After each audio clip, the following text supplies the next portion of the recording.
Ben went and spoke with War Master Kor about what's going on and asked if they could take the gauntlet since Garlax had beaten Luma in battle, and in response the Tetramand warlord told them that Garlax could take it if he wished, and so they did go to get the gauntlet from where it was on display. They went back to where the gauntlet was on display, but found that the glass had been seemingly melted through, and the glove stolen, though closer inspection showed that the glass was actually aged through, not melted, as it appeared. This meant that Eon had stolen it while they were out focusing on the fight against Luma. Speaking of, she'd begun to come around at that time. Luma asked what had happened, hearing that Garlax had defeated her, and actually seemed surprisingly happy about it. She'd excitedly kissed him, hearing that he'd defeated her in combat, meaning that the two were now engaged to be wed. Though Garlax had told her that he would agree to be wedded, he needed to know if afterwards they could still continue what he was doing. The War Master told them that they would need to begin learning how to be the new War Master and battlemate after being wedded, and so he'd asked to postpone, explaining that there was something important that he needed to do first, and that it was very important as it involved the entire universe in the balance. Hearing this, Luma looked saddened a bit, but then had an idea. She told her father that she wished to go with them to help her betrothed in his mission that involved the entire universe, as it sounded fun to her. For a moment, Kor thought that over and looked over to Ben and his battlemate for their input about the situation at hand. Ben simply shrugged and Gwen gave a nod in response, as that meant they should be able to hurry up and finish the mission, and hopefully get home faster as well. And with that, they then nodded, with the War Master giving them their blessing for Luma to go with them, to help with whatever task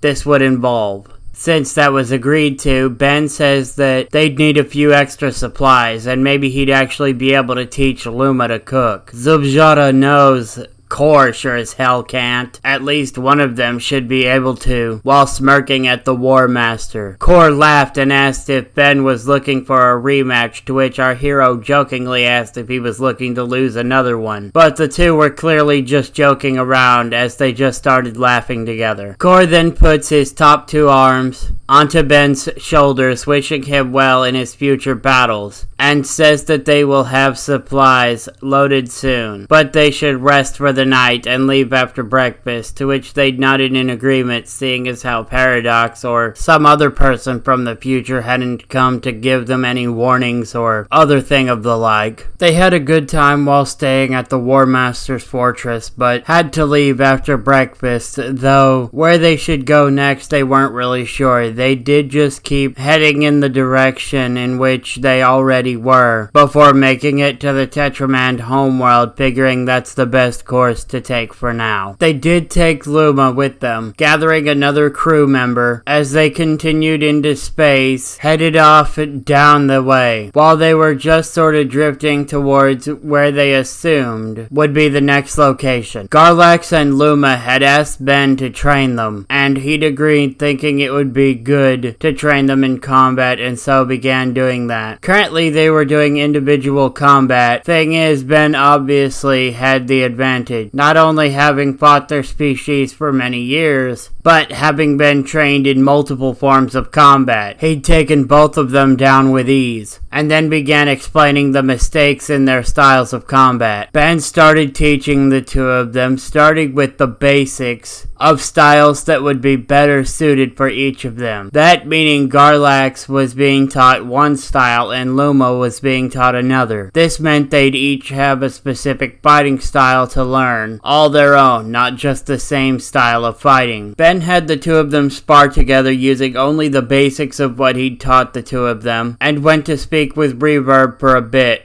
finding the evolved Sonorosian looking out at space through one of the viewing windows. He'd asked if they wanted in on the training too, but Reverb said no. He wasn't interested. They'd rather look out at space because they are used to it. Sighing, he asked Reverb what he thought about the other two, and making the team-up thing a permanent thing. In response, he'd stated that they weren't going to be permanent teammates after they finished the Eon mission. Scratching the back of his head, Ben nodded with a sigh in response, saying that he thought they might make a good team if not for that. They were about to discuss it more when something hit them. They then ran off to get to the main bridge of the ship and find out what happened while something hit them again. Ben found Gwen along the way and helped her up as they all rushed towards the bridge and hopped into the seats and began to pull up what's going on. Pulling up view from all angles, they found a ship had shot them from the side as they were hit again, and then threw up the shields to keep them from doing any more damage. Ben got onto the speaker system telling the others to postpone training as they had a dogfight on their hands, with a Pantaphase ship blasting at them. Sighing, they began trying to hail the Pantaphase ship, and in response, the image of Jared appeared. Ben then shook his head in response and spoke, asking what they thought they were doing exactly, to which they said they were blasting their ship to bits, and them along with it. Ben then asked if they'd like to have another go with Wrath. This made them pause for a moment, but they still decided they would keep fighting. Ben told the crew evasive maneuvers and prepare to man the weapon systems. The other three then began doing just that while Gwen was making sure that the shields were stable, since Ben had taught her a lot about how that worked, because that was what she was most curious about at first.